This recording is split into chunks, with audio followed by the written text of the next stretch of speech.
بسم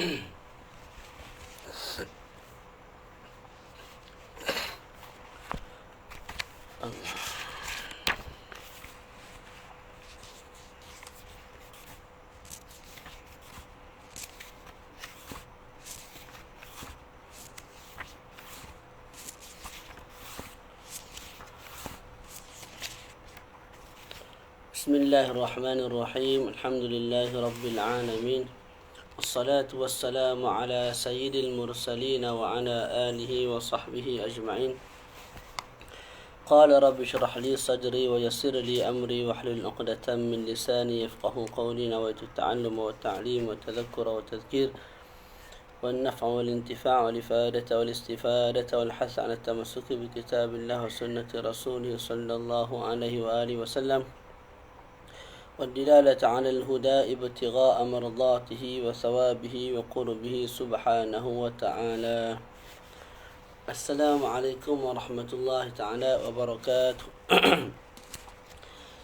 InsyaAllah kita menyambung kembali muzakarah kitab Ithaful Anam bi Ahkam Siyam. Kita dah sampai pada perbahasan yang ke-14 yang membincangkan tentang perkara-perkara makruh ketika puasa. Kita baca ataupun saya terus terjemah. Perkara-perkara makruh dalam puasa banyak, dan sewajarnya kita meninggalkan perkara tersebut untuk kita dapat pahala yang sempurna. Kerana perkara makruh ialah satu perkara yang diberi pahala jika kita tinggalkannya kerana imtithalan. Ini penting. Tinggal perkara makruh kerana mengikut perintah Allah. Kalau tinggal saja-saja tak dapat pahala. Mesti kita tinggal kerana imtithalan, mengikut perintah Allah Ta'ala. Falnadhkur jumlatan minha. Yang pertama ialah tukrahul hijamah wal fasd.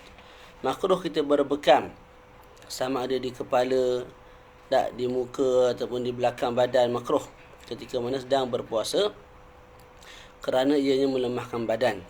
Yang kita sebut sebelum ni, apa-apa perkara sahaja yang melemahkan badan makruh dilakukan ketika berpuasa, sama ada main bola, tak, tanaman, futsal dan sebagainya, makruh kalau melemahkan tubuh badan. Yang kedua, al-qublah wa tukrahu karahata tahrim wa tahrumu in khashiya fiha al-inzal. Yang kedua ialah bercium-ciuman. Hukumnya makruh karahata tanzih, bukan tahrim. Dan haram kalau ditakuti ataupun dibimbangi keluarnya air mani, ataupun ditakuti, dibimbangi berlakunya jima' disebabkan mukaddimah bercium-cium dan berpeluk dan sebagainya. Jadi bercium, berpeluk dan sebagainya, itu hukumnya makruh kalau tidak dibimbangi keluar air mani ataupun jima'. Tapi kalau dibimbangi perkara tersebut, hukumnya haram. Yang ketiga, dzauqut ta'am, rasa makanan, kecuali kalau ada hajat. Contoh tukang masak di dapur perlu rasa makanan untuk tahu masakan dia tu okey ataupun tidak, sedap ataupun tidak. Ketika itu tidak makruh. Tapi kalau tidak ada hajat, hukumnya makruh. Batal puasa tidak batas lagi mana tak telan. Kalau dia rasa lepas tu dia telan zat makanan tersebut, maka haram, dan batal puasa. Jadi diingatilah, kalau kita rasa makanan, kena ludah balik dan kena basuh mulut kita, supaya tidak ada baki-baki rasa makanan di mulut kita.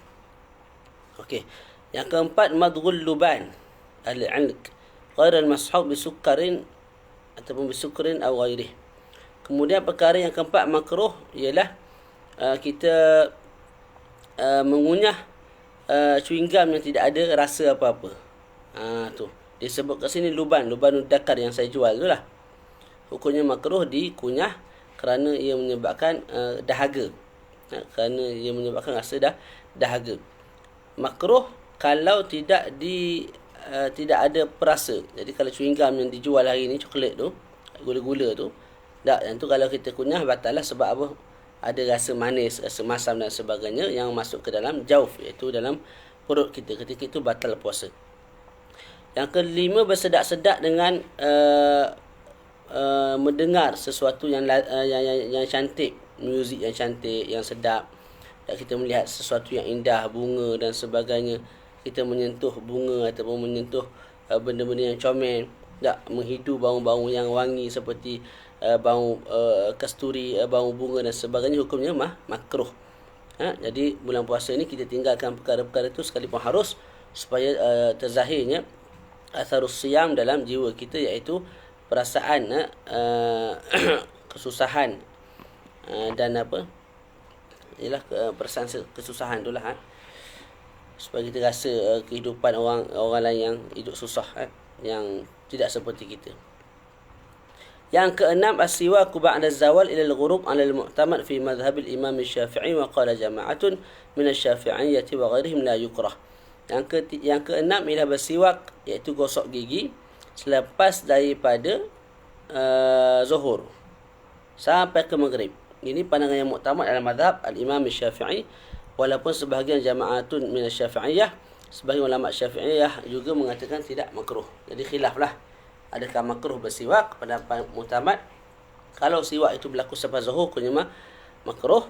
Yang sebahagian ulama kata tidak makruh. Antara ulama yang kata tidak makruh itu ialah ulama Syafi'iyah sendiri. Yang ketujuh ialah melampau-lampau ketika mana berkomor dan masukkan air dalam hidung ketika mana berwuduk. Ketika mana berwuduk. Makruh kerana apa? Kerana dibimbangi sampainya sesuatu hingga ke halqum. Jadi ketika mana kita berwuduk, sunat masukkan air dalam hidung dan juga dalam mulut. Berkomor, cuma jangan melampau-lampau. Melampau-lampau tu, kalau berkomor macam tu, sampai kita buat lagu tu, main air tak. Kalau tertelan, batal puasa. Begitu juga kalau kita sedut. Sedut masuk air dalam hidung. Kalau kita sedut kuat sangat sehingga rasa dia khaysyum ni, tak. Ketika itu batal puasa. Kerana apa? Kerana al-mubalaghah, melampau-lampau dalam madmadah, berkomor dan juga masukkan air dalam hidung ketika mana kita sedang berpuasa ialah satu perkara yang dilarang. Maka bila termasuk, walaupun termasuk ke dalam jauh, batal puasa kerana ia berpunca daripada satu perkara yang dilarang oleh syarak. Yang ke-8, at-tarafuh bil mubahat kat-tatayyubi naharan wa syammit tib. Bersenang-senangan dengan perkara-perkara yang harus, seperti mana memakai minyak wangi pada waktu siang selepas daripada subuh, dan juga menghidu minyak wangi. Itu juga makruh. Okey. Yang ke-9, takhirul fitri in qasadahu wa ra'a anna fihi fadilatan. Yang ke-9, makruh kita melambatkan berbuka kalau kita niat, kalau kita qasad untuk lambatkan berbuka. Maknanya dia sengaja untuk memang sengaja pisah. Berbuka pukul 8, pukul 9. Hukumnya makruh. Tak. Kalau contohlah, kita nak buka tapi tak ada makanan. Akhir sekali kita berbuka pukul 8, pukul 9. Ketika itu tidak makruh. Tidak ada masalah. Okey. Jadi yang ke-10, al-mukhasamatu wal musyatamah. Ini bukan makruh lah, ini haram sebenarnya. Maki, hamun, bergaduh. Ini hukumnya haram. Yang ke-11, wa yukrahu lis-shaimi indal iftari majma'in yatamadmadu bihi indal iftar bal yashrabuhu. Ni kita dah sebut sebelum ni. Makruh bagi orang yang berpuasa ketika mana minum air ketika berbuka, dia ludah balik, dia luwek balik air yang dia komor tu, ataupun air yang dia mula-mula masukkan dalam mulut dia. Jadi contoh, saya berbuka, saya ambil air masuk dalam mulut, lepas tu kita buang balik air tu atas alasan mulut ni dah lama tak kena makanan, contohnya mungkin ada virus apa semua, jadi kita buang balik. Ketika itu makruh. Malah bila kita telan air buat kali pertama, terus telan masuk dalam perut. Kerana apa? Kerana apa yang ada dalam mulut itu boleh jadi bau busuk dan sebagainya. Itu ialah atharul ibadah, kesan daripada ibadah. Sunat kita kekalkan. Jadi jangan buang, terus telan masuk ke perut kita. Yang ke-12, al-iktihalu nahara Ramadan mura'atan lil khilaf. Bersiwak pada siang bulan Ramadan juga makruh, kerana nak meraihkan khilaf. Kita sebut sebelum ni, kalau bercelak, kalau rasa pahit kat sini, ulama Syafi'iyah sebut tidak batal sebab rasa pahit itu hanya athar, kesan daripada celak. Namun begitu mereka sebut juga, kalau yakin yang kita rasa itulah Al-kuhul iaitu ain zat kepada celak tu, cecair kepada celak tu. Tak, ain zat kepada celak tu maka batal juga kalau kita telan. Okey, jadi itu settle lah. Yang dimaksudkan kat sini ialah bercelak dan rasa pahit kat sini. Tak. Ada sebagian ulama kata batal, ada kata tidak batal. Jadi nak raikan khilaf tu kita sebut apa? Tinggalkan celak pada siang bulan Ramadan. Tak ingat dah perbahasan sebelum ni. Dia rujuk balik lah ala kulli hal makruh. Tu jelah nak sebut ni. Yang ke-13 yukrahus samtu, makruh kita diam sepanjang hari. Kerana apa? Kerana kita akan meluputkan ke atas diri kita pahala yang banyak yang kita boleh perolehi dengan cara baca Quran, tak menyuruh kepada kebaikan, mengajar dan sebagainya. Jadi kalau diam daripada pagi sampai ke maghrib, tak. Hukumnya makruh kerana apa?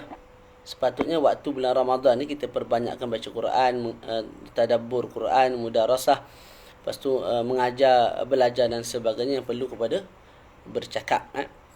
Tapi kalau bercakap tu koksi ataupun maki orang, tak, ataupun bergaduh, elok diam lah. Elok diam daripada subuh sampai ke maghrib tu. Yang ke-14, himpunkan air liur dalam mulut kemudian telan. Ni dalam mazhab Syafi'i tak batal. Yang kita kumpul boleh dalam sekilo, tak seliter dalam mulut kita pun telan. Hilang dahaga. Tak batal. Tapi makruh kita buat kerana nak raikan khilaf, kerana muqabil al-asah, pandangan yang berlawanan dengan asah, tak. Dan pandangan itu juga sahih. Itu ni istilah lah ni. Tak, dua-dua tu sahih. Tak, cuma asah ni pandangan yang kuat. Sahih ni pandangan yang kurang kuat. Kalau tak silap, asah dalil yang kuat, sahih juga dalil yang kuat, cuma al-asah dalilnya lebih kuat. Jadi pandangan muqabil al-asah mengatakan batal puasa kalau kita sengaja kumpul air liur kemudian telan. Kerana apa? Li'anna lihtirazah anhu hayyinun. Kerana nak jaga, nak pelihara daripada perbuatan tersebut mudah sangatlah. Tak ada keperluan pun nak kumpul air liur dan satu mulut kita pun telan, kumpul pula telan, kumpul pula telan. Tu. Jadi eloknya tinggallah, sekalipun pandangan muktamad tak batal dalam mazhab Imam Syafi'i. Yang ke-15 al-inghimas fil ma' khasyata wusulihi ila al-jawf. Yang ke-15 kita berendam dalam air. Tak, mandi dalam keadaan berendam dalam air, dalam qolah ke, dalam kolam ke, sungai ke, kerana dibimbangi sampainya air ke dalam jauf, rongga. Makruh itu pula kalau biasanya dia tu mandi, makruh mandi dalam keadaan berendam kalau tidak biasa air masuk ke dalam rongga disebabkan mandi. Faham tak? Nak sebut apa dia ni? Mandi dalam keadaan berendam ni dia ada hukum makruh, ada hukum haram. Makruh kalau jenis orang tu jangan jarang air masuk ikut jauh. Mana masuk ikut punggung ke, tak masuk ikut hidung ke, pakai sini ketika dia mandi berendam tu. Tapi kalau orang tu jenis sokmo, kebiasaan kalau dia mandi berendam, air akan masuk ikut dia punya jauh, ikut dia punya maftuh kemudian ke jauh, ketika itu hukumnya haram. Ketika itu hukumnya haram dan berdosa dan batal puasa. Itu yang disebut dalam Hawashi al-Madaniyah lil Qurdi. Yang ke-16 yukrah. Allahu alam, sebahagian sebut makruh, karahat tahrim, sebahagian kata haram. Apa dia? Haram al-wisal. Wisal ni puasa sunat ataupun wajib tapi tak berbuka. Maknanya hari ni puasa, masuk maghrib tak berbuka. Sambung pula hari esok. Tu 2 hari berturut-turut tanpa berbuka. Itu khususiat bagi Nabi. Kerana Nabi ni Allah Ta'ala bagi makan dan minum ketika mana bagi dia tidur. Adapun manusia biasa macam kita, kalau tak makan lah apalah. Itu je. Jadi haram bagi kita wisal. Haram bagi kita wisal. Jadi puasa hari ni mesti berbuka, lepas tu puasa pula esok. Tak boleh puasa hari ni, tak buka apa, tak makan apa, lepas tu sambung untuk keesokan harinya. Hukumnya haram. Okey, dan kesimpulannya boleh kita katakan meninggalkan perkara-perkara sunat daripada sunat-sunat puasa sama ada kita tinggal perkara sunat tersebut dengan cara kita melakukan ataupun kita meninggalkan. Tak? Contohnya,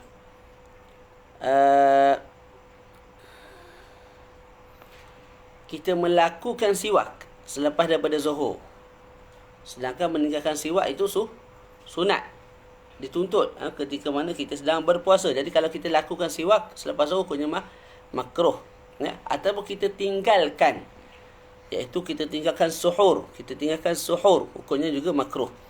Jadi antara perkara sunnah ialah bersahur, bersuhur. Antara perkara sunat juga ialah tinggalkan bersiwak selepas daripada zuhur. Jadi kalau kita bersiwak selepas zuhur dan kita tinggalkan suhur, hukumnya makruh. Jadi kesimpulan yang kita boleh sebut, tinggal apa sahaja perkara sunat hukumnya makruh. Itu secara ghaliban lah di sisi mutaqaddimin daripada ahli usul fiqh. Dan dianggap sebagai khilaful aula di sisi ulama mutaakhirin daripada ulama-ulama fiqh seperti Imam Rafi'i, Tajuddin As-Subki dan selain daripada keduanya. Lepas tu disebut dalam kitab ni tentang makna khilaful aula dan juga makna al-makruh. Kita baca sikitlah. Fa khilaful aula indal mutaakhirin huwa iqtida'u ay talabut tarki ghairul jazimi atau ghairul jazimi binahyin ghairi maqsud. Wa huwa an-nahyu an tarkil mandubat al-mustafadi min awamiriha idh al-amru bi syai' yufidu an-nahya an tarki. Sawa'un kana fi'lan ghaira kaffin ka fitri musafirin la yatadarraru bis-sawmi aw kana kaffan ka tarki salati ad-duha li kathrati al-fadli fi fi'liha. Jadi disebut kat sini khilaful aula di sisi ulama mutaakhirin, di sisi ulama mutaakhirin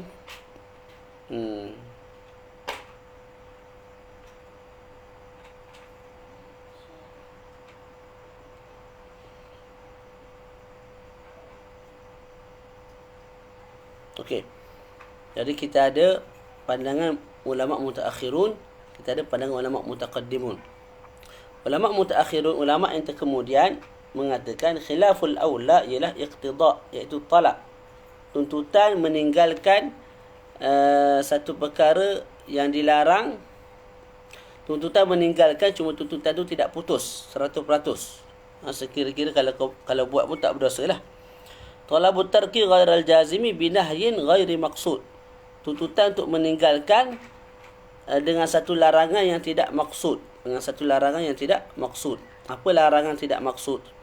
Iaitu larangan yang difahami daripada suruhan buat benda sunat. Itu. Contohlah. Contohnya, Nabi suruh kita Nabi suruh kita apa kat sini, contoh dia letak sini. Kafitri musafirin la yatadarraru bis-shaum.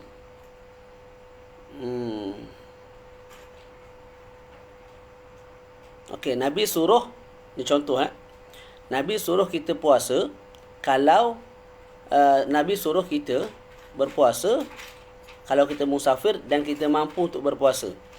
Kita musafir, ayat dia bolak-balik sikit. Kita musafir dan kita mampu untuk berpuasa. Kita bermusafir dan kita mampu untuk berpuasa, maknanya tidak mudarat kepada badan untuk kita kekal berpuasa sampai ke maghrib. Tak. Jadi Nabi larang. Nabi apa? Allahumma salli ala Muhammad. Nabi suruh kita untuk kekal puasa jika mampu. Contohlah, Nabi suruh kita untuk kekal berpuasa daripada mampu. Nabi tak larang daripada berbuka, tapi Nabi suruh kita kekal berpuasa. Okey, Nabi suruh kita kekal berpuasa. Kita faham daripada itu, kita faham daripada suruhan Nabi itu apa? Kita faham jangan kamu berbuka ketika mana kamu bermusafir, sedangkan kamu mampu untuk teruskan puasa sampai ke maghrib. Jadi ketika itu kalau kita berbuka juga dipanggil khilaful aula. Ataupun salatul duha. Nabi suruh kita sembahyang duha. Satu perintah daripada Nabi. Tak. Tapi Nabi tak larang. Nabi tak sebut jangan tinggal duha. Nabi hanya suruh. Sembahyanglah kamu, wahai kaum muslimin, duha 2 rakaat. Contoh, Nabi suruh begitu. Cumanya kita faham, bila Nabi suruh, automatik Nabi larang daripada tinggal. Tak? Tapi larangan daripada tinggal tu Nabi tak sebut secara jelas. Nabi tak sebut, jangan kamu tinggal sembahyang duha. Nabi tak sebut gitu. Nabi sebut, sembahyanglah duha. Okey. Jadi larangan tinggal duha itu kita faham daripada suruhan Nabi untuk sembahyang duha. Okey, kalau kita tinggal suruhan yang sebegitu rupa, tak, hukumnya khilaful aula. Dan makruh di sisi ulama, di sisi mutaakhirin pula ialah iqtida'ut tark, iaitu talabut tark ghairal jazimi binahyil maqsud. Wal muradu bil maqsud bin nahyil maqsudi an yakuna musarrahan bih, ka qawli la taf'alu kadha wa nahaytukum an kadha, wa kan nahyi 'anil julus fil masjid hatta yusalli rak'atain. Dan makruh di sisi ulama mutaakhirin pula ialah tuntutan untuk meninggalkan, dan tuntutan untuk meninggalkan itu pula tidak jazim. Tidak 100% lah. Sekira-kira kita boleh juga buat, cuma yang moleknya kita tinggal. Tuntutan untuk tinggal itu pula dengan larangan yang maksud. Dengan larangan yang apa? Yang maksud. Apa maksud larangan yang maksud? Memang Nabi jelas-jelas sebut, jangan kamu buat benda ni. Jangan kamu buat benda ni. La taf'alu kadha. Nahaitukum an kadha. Aku larang kamu daripada buat benda sekian. Contohnya Nabi larang daripada duduk dalam masjid sebelum sembahyang 2 rakaat. Contohlah kita sebut, Nabi sebut begini. Jangan kamu duduk dalam masjid sebelum kamu solat 2 rakaat tahiyyatul masjid.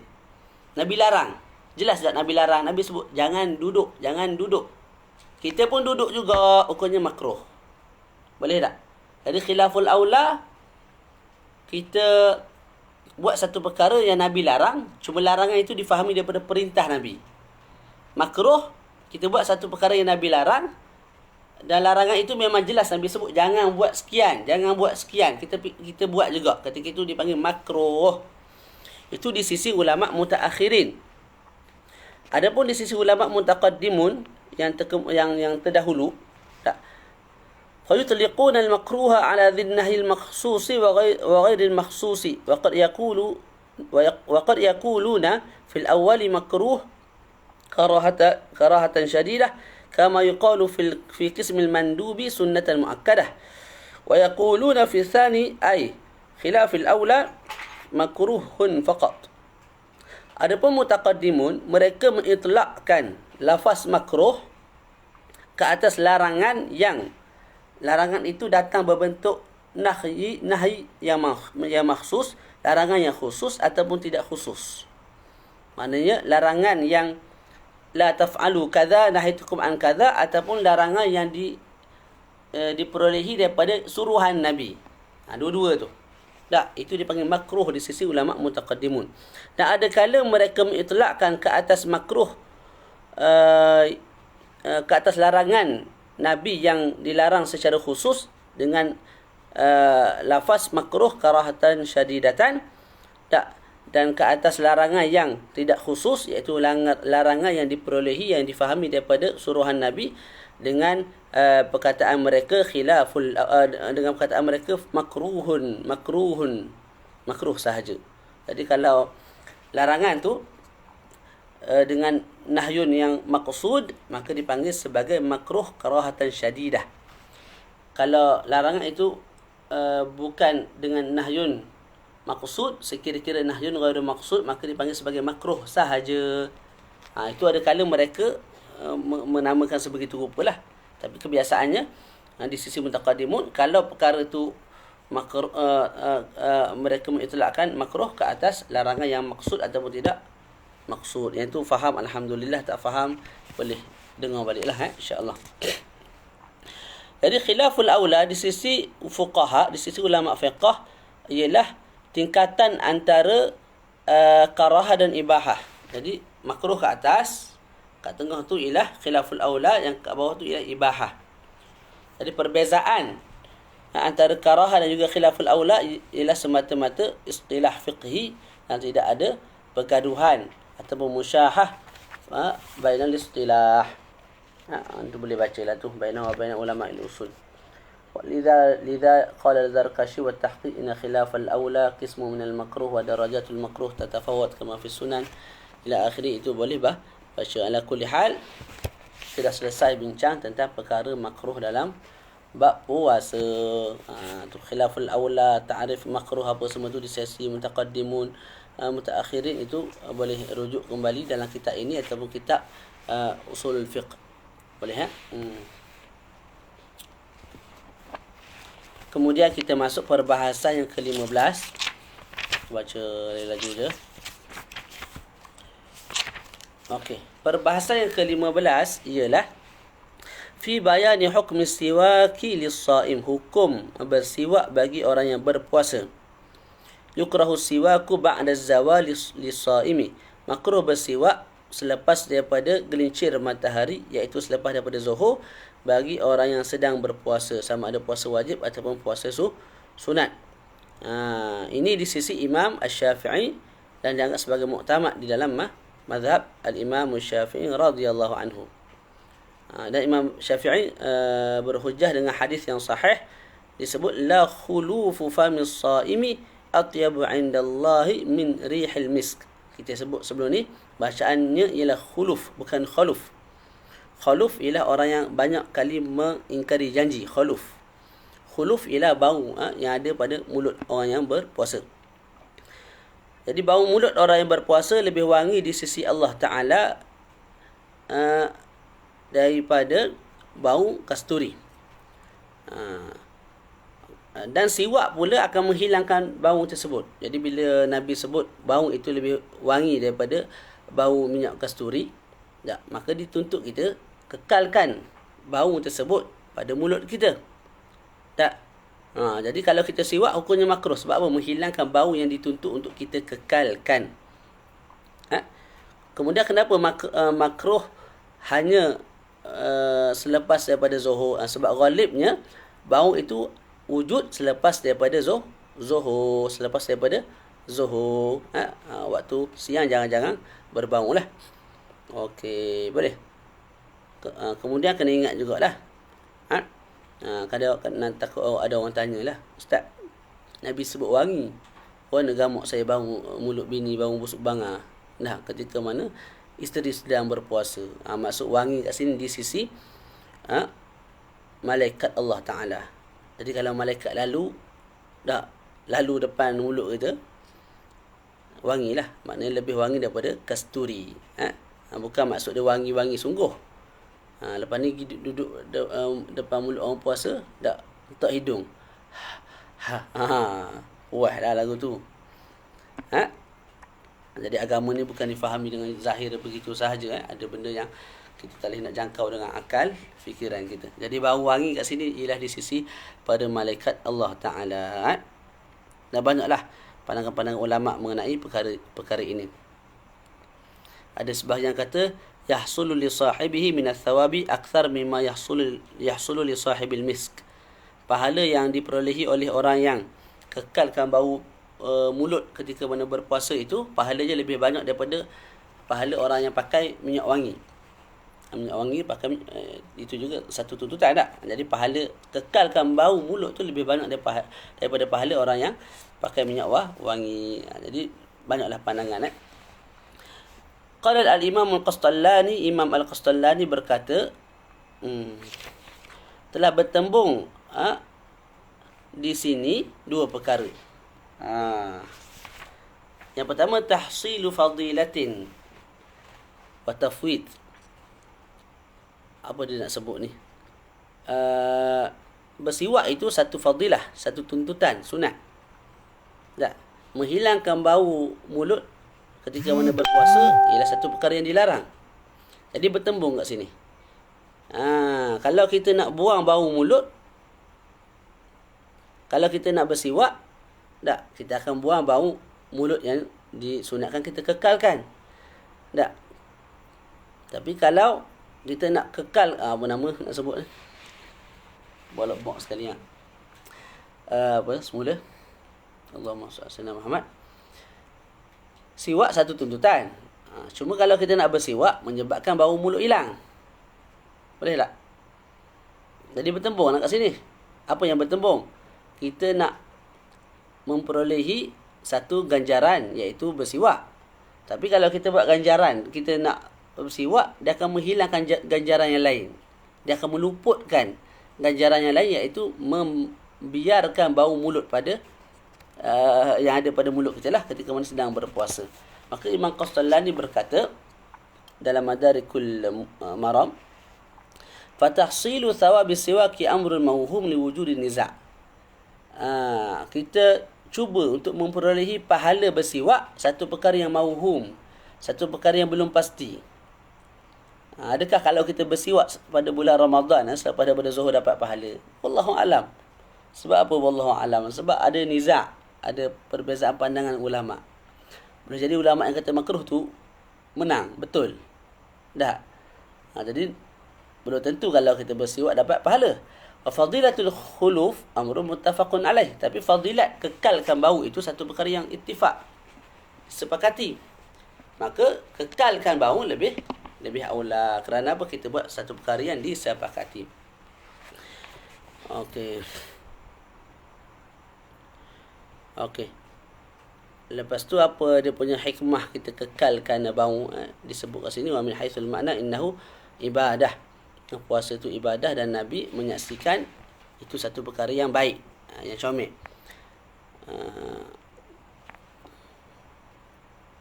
Maka dimakruhkan kita guna ataupun kita lakukan perkara-perkara yang menghilangkan bau tersebut, sebagaimana darah orang syahid. Kalau orang tu mati syahid, makruh kita hilangkan darah yang ada pada badan dia, sebab itu ialah asar kepada ibadah, iaitu berperang. Allah. Baca je lah. InsyaAllah khair. واختار القول بعدم كراهة السواك للصائم جمع من علماء الشافعية قال ابن رسلان في الزبد. Okey, pandangan muktamad dalam mazhab Syafi'i makruh bersiwak selepas daripada zuhur. Tapi sebagian ulama Syafi'iyah memilih pandangan yang mengatakan tidak makruh bersiwak selepas daripada zuhur bagi orang yang berpuasa. Amma istiyaku sa'imin ba'da zawal fakhtira lam yukrah wa yahrumul wisal. Kemudian dibawalah nukulan-nukulan tentang perbahasan bersiwak ni, kita bacalah sikit. Jadi kesimpulannya, qala Ramli fi syarhihi alaihi wa naqalahu ay hadha al-qawl at-Tirmidzi al-Syafi'i wa bi qala al-Muzani wa ikhtarahu jama'atu minhum an-Nawawi wa Ibnu Abdissalam wa Abu Syamah. Jadi Imam Ramli ketika mana mensyarahkan matan Zubad, beliau berkata pandangan ini, iaitu pandangan tidak makruh ini, dinakalkan oleh Imam Tirmidzi daripada Imam Syafi'i, dan ini juga pandangan Imam Muzani, dan juga dipilih oleh sebahagian ulama daripada Syafi'iyah, antara Imam Nawawi, Ibnu Abdissalam dan juga Abu Syamah. Jadi kesimpulan di dalam mazhab Syafi'i yang muktamad, bersiwak selepas zuhur makruh. Dalam mazhab makruh. Cuma ada ikhtiar, pandangan peribadi beberapa ulama, antaranya Imam Nawawi, Imam Ibnu Abdissalam, tidak ada masalah untuk kita bersiwak selepas daripada zuhur. Jadi nak buat yang ni pun boleh, nak ambil yang ni pun tidak menjadi masalah lah. Walakin law taghayyara famu as-sa'imi bi an nama ba'da az-zawal aw akala dhi rihin karih kabasalin hal yukrahu lahu siwak am la. Kemudian dibawa satu masalah. Masalah apa dia? Kalau mulut orang yang berpuasa itu tak berubah selepas daripada tidur. Selepas daripada tidur, yang tidur itu berlaku selepas daripada zuhur, ataupun disebabkan dia makan benda busuk, contohnya bawang, secara terlupa. Gambarannya begini, Zaid tidur selepas zuhur, bangun zuhur tu mulutnya berbau. Bau busuk mulut tu, kesan daripada puasa ke kesan daripada tidur? Tu. Kesan daripada tidur. Kesan daripada tidur, bukan puasa. Okey. Zaid pukul 2 petang terlupa dia sedang puasa. Tak, ada gigi gatah bawang. Bawang putih tu, bawang merah ke apa, dia makan. Dan lah satu apa nama, labu ke apa nama. Tak. Jadi akhir sekali mulut dia bau busuk. Okey. lepas mulut berbau busuk tu disebabkan tidur dan juga makan benda yang berbau tu, adakah kekal dikatakan makruh dia bersiwak ataupun tidak? Jawapannya khilaf. Gitu je lah mudahnya. Jawapannya khilaf. Nak baca? Kita bacalah sikit. Okey, Imam Ibnu Hajar Al-Haytami dalam Tuhfatul Muhtaj mengatakan makruh bersiwak sekalipun berubah bau itu disebabkan tidur selepas daripada zuhur ataupun disebabkan makan secara terlupa makanan yang busuk, yang berbau busuk. Imam Muhammad Ar-Ramli juga ayah Syihabuddin Ar-Ramli begitu juga Imam Khatib Syirbini tak mengatakan tidak makruh. Tidak makruh, hujahnya akan datang. Okey. Wastadallu ala dzalika bima sayati akan datang. Dan hujah lain bagi mereka bertiga ni ialah yang dimaksudkan dengan khuluf, bau wangi dalam hadis Nabi ialah perubahan yang berlaku disebabkan puasa. Itu yang disebut oleh ahli ilmu, bukan perubahan yang berlaku disebabkan tidur. Tak. Jadi perubahan mulut tu ada bau busuk. Cuma yang tak boleh dibuang itu perubahan bau mulut daripada okey kepada busuk disebabkan puasa. Yang tu tak boleh buang. Jadinya kalau bau busuk disebabkan makan benda yang busuk ataupun disebabkan tidur, tak ada isu untuk dihilangkan dengan cara bersiwak, gosok gigi dan sebagainya.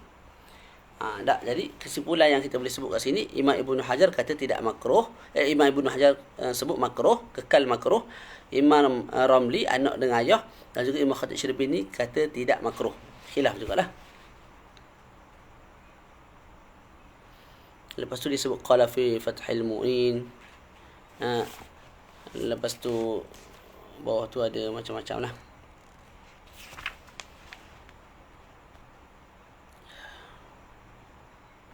Nak baca ke? Bacalah, tak ada masalah. Nak baca.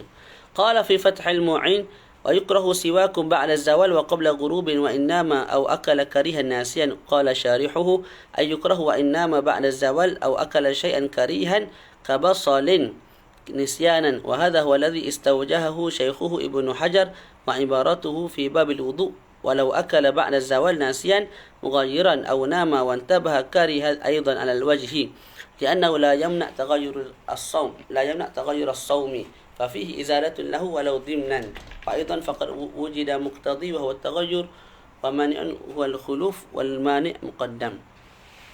Jadi dalam Fathul Mu'in disebut makruh bersiwak selepas daripada zuhur dan sebelum daripada maghrib. Sekalipun bau busuk yang ada pada mulut tu disebabkan tidur selepas zuhur ataupun disebabkan makan benda busuk secara terlupa. Dan syarah kepada Fathul Mu'in berkata makruh benda yang samalah, cuma dia tambah apa, dia tambah pandangan ini ialah pandangan syekh kepada sahib Fathul Mu'in iaitu Ibnu Hajar. Dan ibarat Imam Ibnu Hajar ibarat siapa ni, ibaratuhu min ibaratuhu asal Imam Ibnu Hajar ni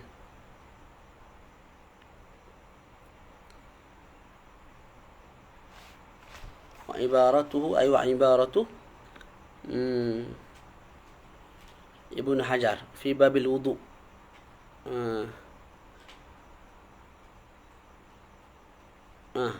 Dia akan kembali kepada dhamir yang paling dekat, maknanya wa ibaratu wa ibaratu Ibnu Hajar. Dan ibarat Imam Ibnu Hajar dalam bab wudu disebut kalau seseorang tu makan selepas daripada zuhur secara terlupa satu perkara yang mengubah bau mulut, ataupun tidur kemudian terbangun, kemudian sedar daripada tidur dalam keadaan mulut dah berbau, ketika itu dikatakan makruh juga bersiwak. Makruh juga bersiwak li'annahu la yamna' taghayyur as-sawm. Disebut kat sini kerana bau busuk yang ada pada mulut itu boleh jadi daripada puasa jugalah. Jadi walaupun secara dimni, sebab dia tu sedang berpuasa. Dia sedang berpuasa. Jadi walaupun dia tidur, walaupun dia makan secara terlupa, secara tidak langsung disebut busuk tu disebabkan puasa juga. Tu yang saya fahamlah secara dimnan tu. Jadi bila kita buang perkara tersebut, maka kita buang satu perkara yang dituntut untuk dikekalkan. Wallahu a'lam. Yang tu nak menyokong pandangan yang kita telah sebut tadilah. Pandangan Imam Ibnu Hajar kata kekal makruh. Wajara al-Jamal ar-Ramli tab'an li ifta'i walidihi ala annahu la yukrah al-istiyaku hina idhin fa mahallul karah indahu ba'da zawal illam yakun lahu sababun yaqtadih. Amma law kana lahu dhalika ka an akala dha rihan karih nasiyan aw nama wa taghayyara famuhu bidzalika sunnah lahu al-istiyak. Li'anna al-khuluf al-hasil min as-sawm qad mahalla wa dhahaba bil kulliyah. Okey, ni kita baca terus terjemahan dia. Adapun Imam Ramli tak sama ada anak ataupun ayah mengatakan tidak makruh bersiwak selepas daripada zuhur. Kalau bau busuk yang ada pada mulut tu berpunca daripada tidur ataupun berpunca daripada makan benda yang bau busuk secara terlupa.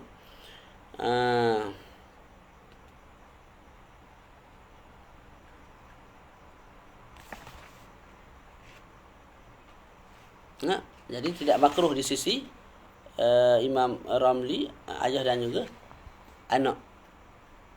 Kerana apa tidak makruh? Dia sebut kerana bau busuk yang ada pada mulut disebabkan berpuasa telah lenyap, telah hilang ketika mana dia sedang tidur. Maknanya sekarang ni dia puasa. Tak. Pukul 1 masuk zuhur. Pukul 2 dia tidur. Ketika mana dia tidur, mulut tu dah berbau. Berbau disebabkan puasa. Tapi dia bila dia tidur, bau tu hilang. Bau yang wujud selepas dia bangun tidur tu ialah bau yang berpunca daripada tidur. Jadi bila bau itu berpunca daripada tidur, maka tidak makruh untuk dihilangkan. Kerana apa? Kerana yang makruh dihilangkan ialah bau yang berpunca daripada puasa. Sedangkan bau yang ada ialah bau yang berpunca daripada tidur. Benda sama je yang disebut ni. Okey. Jadi yang terakhir kita baca. Kesimpulan dia macam tadi kita sebutlah. Imam Ibnu Hajar kata makruh. Imam Ramli sama ada ayah dan juga anak. Juga Imam Khatib Syarbini kata tidak makruh. Okey. Wa aqulu unzuru rahimakallahu ila hadzal khilaf bainal a'immati fi hadhihi al-mas'alah alladhi kullu ma wara'ahu huwa nailu masubati wal ujuri al-'aliyah wal ihtimam bi sya'ri ma yuqarribuna ila Allah ta'ala. Fa in akhadhta bi qawli man mana'a siwaka lis-sha'imi ba'da az-zawal faqad ahsanta.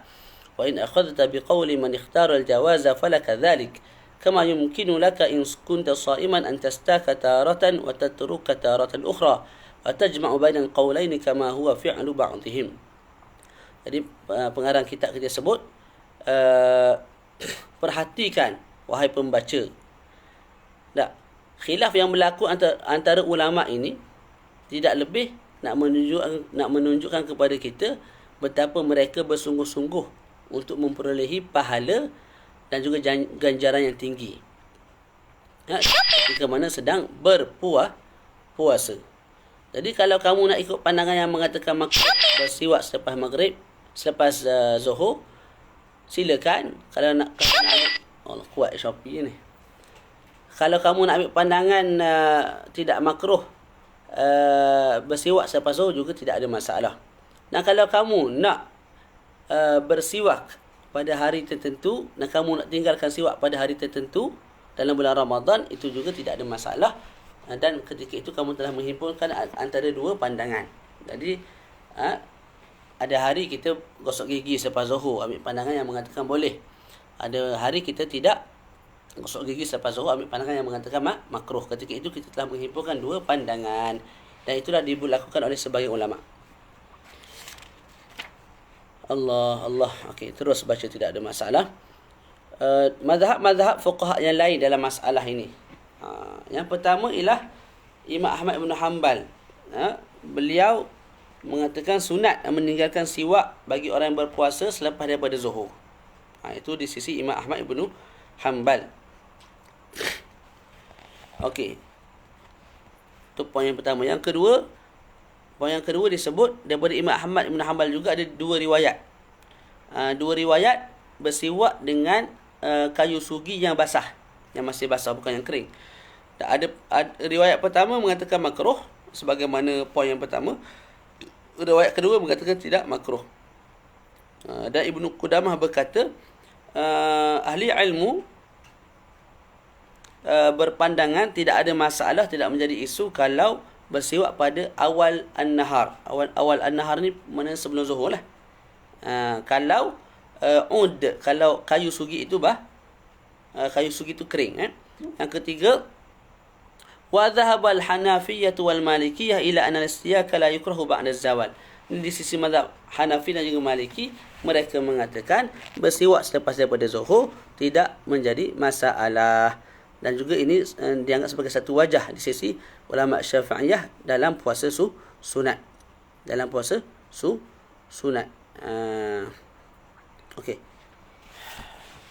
Dan hujah bagi ulama mazhab Hanafi dan juga Maliki ialah hadis yang diriwayatkan dalam tuntutan bersiwak. Maknanya hadis Nabi yang menuntut kita bersiwak, hadis tu mutlak.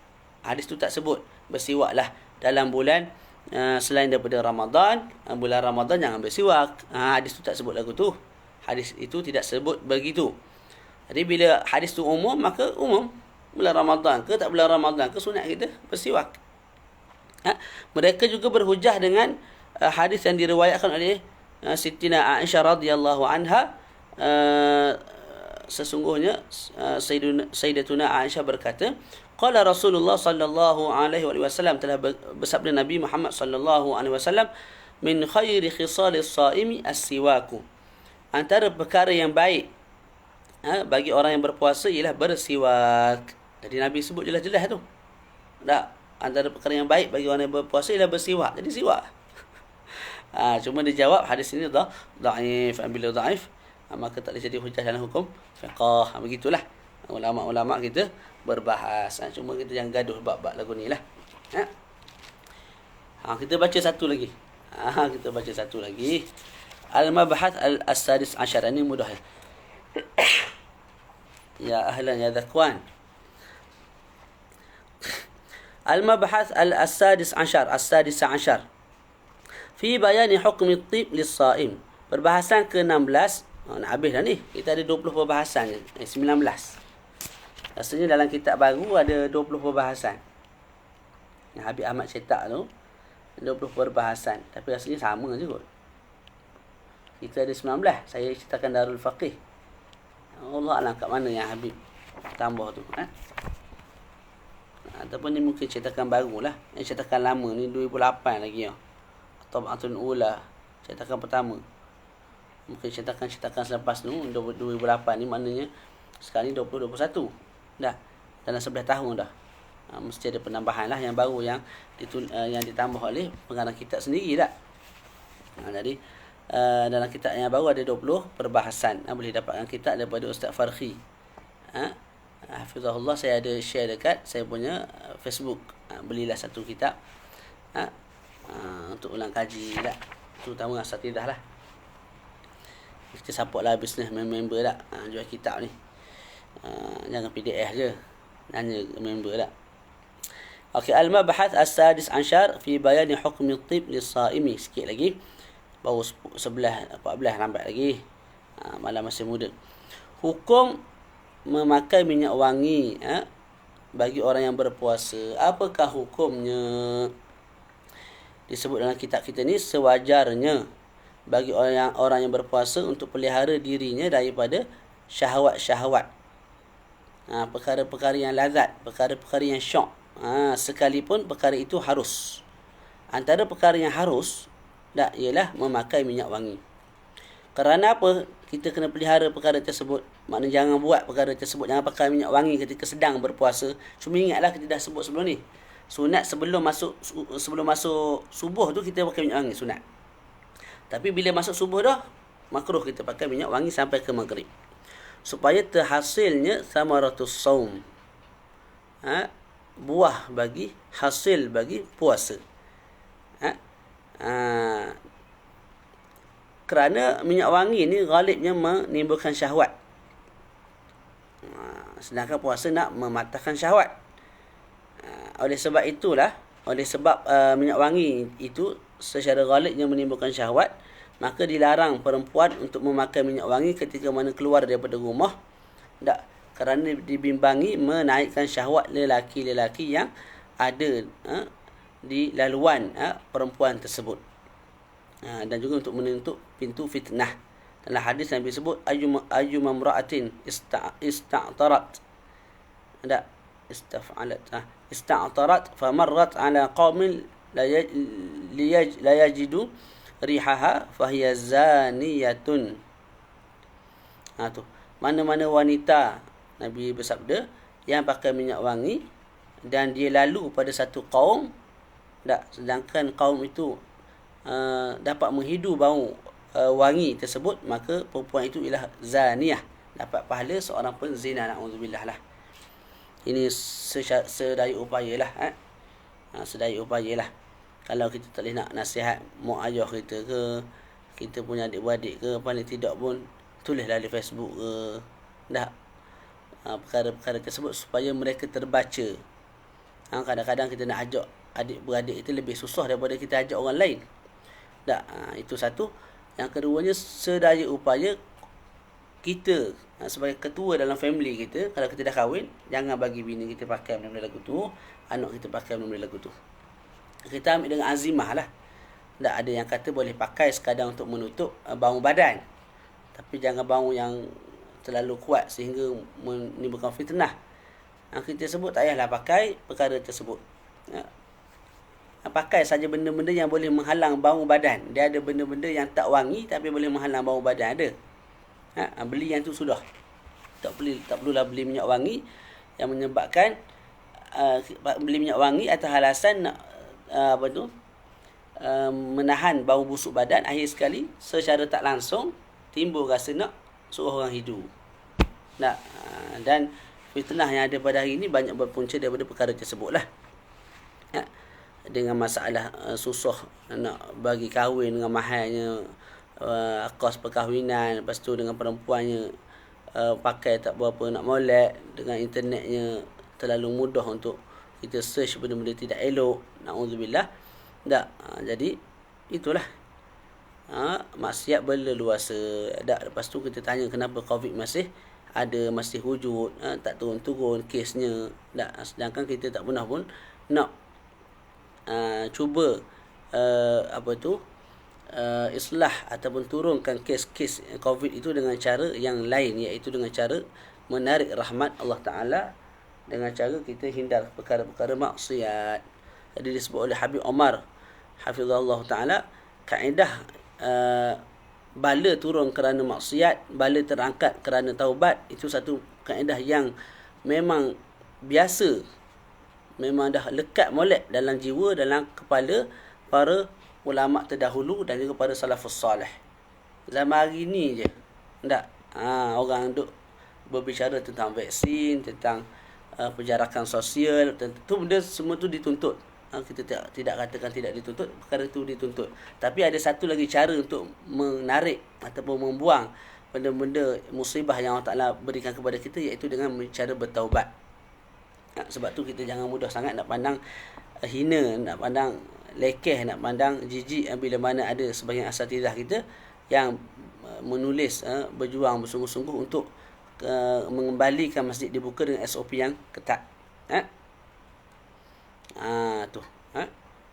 Jadi kalau orang yang ada di dalam sana ada pandangan, maka yang di luar ini juga ada belajar jugalah qawaid fiqhiyah, maqasidus syariah, mereka juga belajar. Dan bila orang di dalam sana mengenali waqi', orang di luar juga insya-Allah tahu waqi' yang sedang berlaku. Cumanya perbezaannya apa dia? Perbezaannya cara untuk menangani itu, orang dalam pandang pada satu sudut, orang luar pandang pada satu sudut yang lain. Orang dalam, orang luar tu saya tak perlu sebut secara jelas. Jadinya perkara ni tak perlulah kita nak perli-memerli, sampai mempelekeh orang yang berusaha bersungguh-sungguh untuk masjid dibuka dengan SOP yang ketat. InsyaAllah dengan perkara-perkara itu Allah Ta'ala akan bantu. Tapi dengan SOP lah, bukan kita suruh duduk rapat-rapat dan tu hala, tak. Khair insyaAllah. Kita bab agama ni mudah ya, atas alasan ad-dinu yusrun, ad-dinu yusrun, ad-dinu yusrun, ad-dinu yusrun. Tapi kalau bab-bab berkait dengan dunia tak ada. Jadi ni Syadid, kalau nak dapat duit ke dapat mesti usaha sungguh-sungguh, mesti dapat, mesti kena. Tapi kalau beragama insya-Allah khair, insya-Allah khair, insya-Allah khair. La, akhir sekali rosak kita punya apa? Prinsip apa semua tu Jadi di samping kita nak permudahkan amal ibadat manusia dan sebagainya, tak, jangan lupa juga untuk sedaya upaya menegakkan syiar Islam itu sendiri. Allah alam lah. Jadi masing-masing ada pandangan lah. Yang penting jangan kita menghina, memaki sesama kita. Khair insya-Allah. Okey, Imam Nawawi dalam Minhaj berkata, wal yasun nafsahu anis syahwat. Dan peliharalah dirinya ketika mana sedang berpuasa daripada nafsu syahwat. Nafsu syahwat kat sini maksud dia apa? Imam Khatib Syarbini sebagai syarih kepada Minhaj berkata, maka peliharalah dirinya, iaitu diri orang berpuasa secara sunat daripada syahwat-syahwat yang tidak membatalkan puasa. Syahwat-syahwat yang membatalkan puasa itu wajib pelihara. Tak, sunat pelihara daripada perkara-perkara yang tidak, perkara-perkara yang berbentuk syahwat, berbentuk satu perkara yang diminati dan ianya tidak membatalkan puasa, seperti menghidu bau-bau yang wangi, melihat perkara-perkara yang comel, pegang benda-benda yang sedap, tak dengar benda-benda yang cantik, benda-benda lagu-lagu yang muzik-muzik yang menarik. Tak. Di sini sebutkan syamir rayahin, hidu minyak wangi, hidu bunga yang wangi, tengok bunga tersebut. Tak. Jadi musim-musim puasa ni tak nak pergi lah ke Cameron Highland tu nak tengok pemandangan yang indah, tak payah. Hukumnya makruh, tidak berapa molek. Bilima fi dhalika min at-tarafuh alladhi la yunasibu hikmat as-shaum. Kerana apa benda tu tak molek, tak syamil?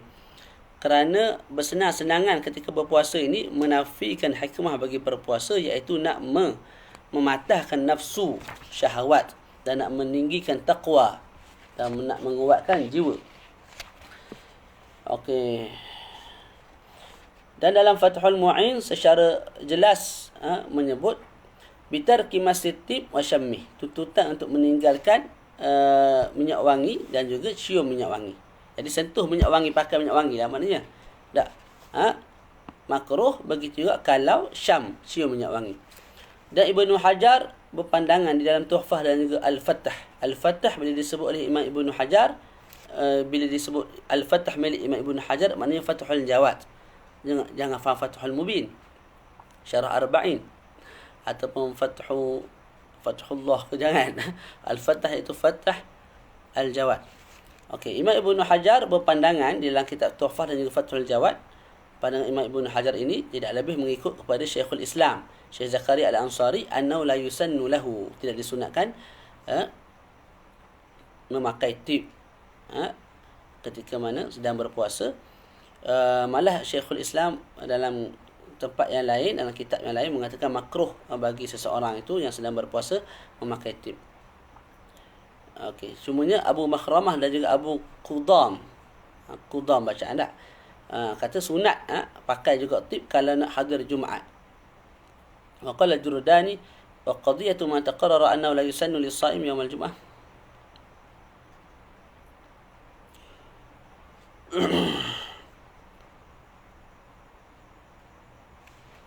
Okey. Kesimpulan dia kita sebut di sisi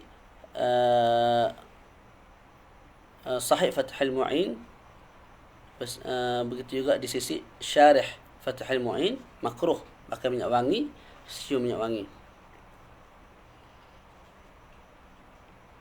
Tak, sabar dulu. Yang tu kita baca sini.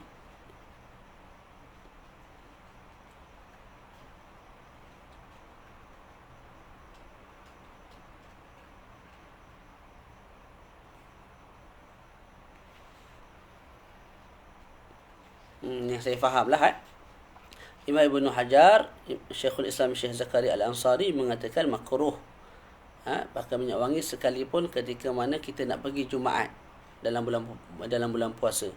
Tapi Imam Abu Makhramah dan juga Abu Qudam mengatakan kalau nak pergi Jumaat maka sunat juga pakai minyak wangi walaupun sedang berpuasa. Jadi khilaf jugalah. Bila khilaf pada hari Jumaat. Kita pergi Jumaat kan sunat pakai minyak wangi. Tak.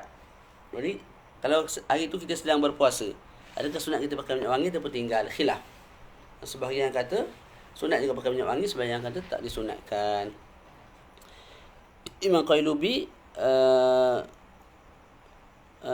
bila mana mensyarahkan Al-Mahalli, beliau berkata ma yufidu tarka at-tatayyub walau fi yaumil jum'ah thumma naqala an syaikhihi annahu law ista'malahu laylan wa asbaha mustadiman lahu lam yukrah. Imam Qaylubi berkata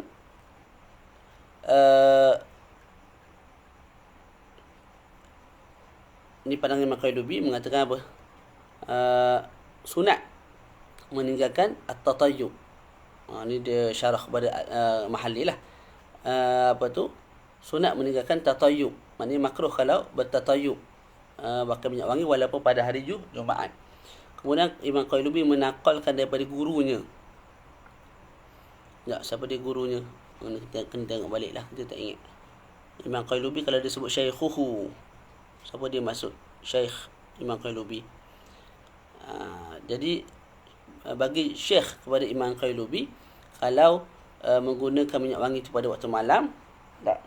Lepas tu bangun pagi dalam keadaan minyak wangi itu ada lagi kat badan, maka tidak dimakruhkan. Dan itu kita dah sebut dah sebelum ni. Kalau seseorang tu pakai minyak wangi sebelum subuh, maka dituntut. Dituntut. Dan tak boleh selepas daripada subuh. Tambih penutup, satu peringatan.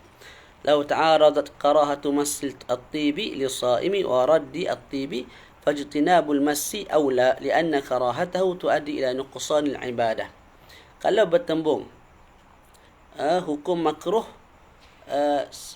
memakai minyak wangi, tak, bagi orang yang berpuasa, dan juga hukum makruh menolak wangian yang orang bagi.